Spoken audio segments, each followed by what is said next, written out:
विविध भारती पुणे ठळक बातम्या.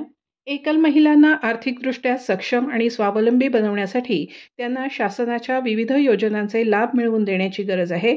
त्यासाठी राज्यात प्रत्येक जिल्हा परिषदेनं गटनिहाय विशेष अभियान राबवावं असे निर्देश उपमुख्यमंत्री अजित पवार यांनी काल दिले. एकल महिलांच्या सक्षमीकरणासाठी पुणे जिल्हा परिषदेनं सुरू केलेल्या मोहिमेच्या धर्तीवर राज्यस्तरावर अभियान राबवण्याबाबत उपमुख्यमंत्री पवार यांच्या अध्यक्षतेखाली मुंबईत बैठक झाली. त्यावेळी त्यांनी केरळ आणि तामिळनाडू या राज्यांच्या धर्तीवर महाराष्ट्रात एकल महिलांना पुनर्विवाहासाठी आर्थिक मदत करावी, पात्र एकल महिला लाभार्थींनाही घरकुल योजनेचा लाभ द्यावा असेही निर्देश दिले.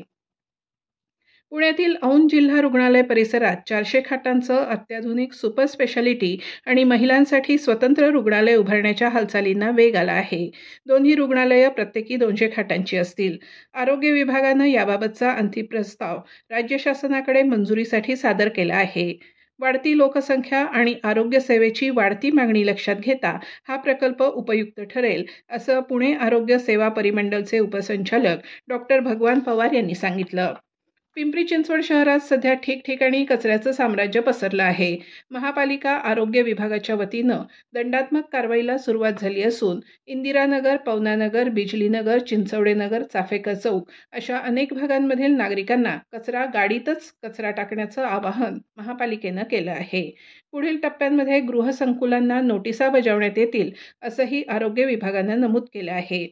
पुणे महापालिका मिळकत कर थकबाकीदारांसाठी नवीन अभय योजना आणण्याचा विचार करत असून सजग नागरिक मंचचे अध्यक्ष विवेक वेलणकर यांनी याला तीव्र विरोध दर्शवला आहे.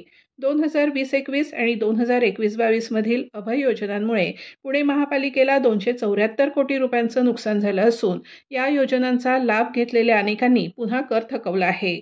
त्यामुळे नवीन अभय योजना रद्द करावी किंवा मागील योजनांचा फायदा घेतलेल्या थकबाकीदारांना त्यात सहभागी होऊ देऊ नये अशी मागणी वेलणकर यांनी महापालिका आयुक्तांकडे केली आहे. या होत्या आतापर्यंतच्या ठळक बातम्या. यानंतरच्या ठळक बातम्या सकाळी 11:58 मिनिटांनी.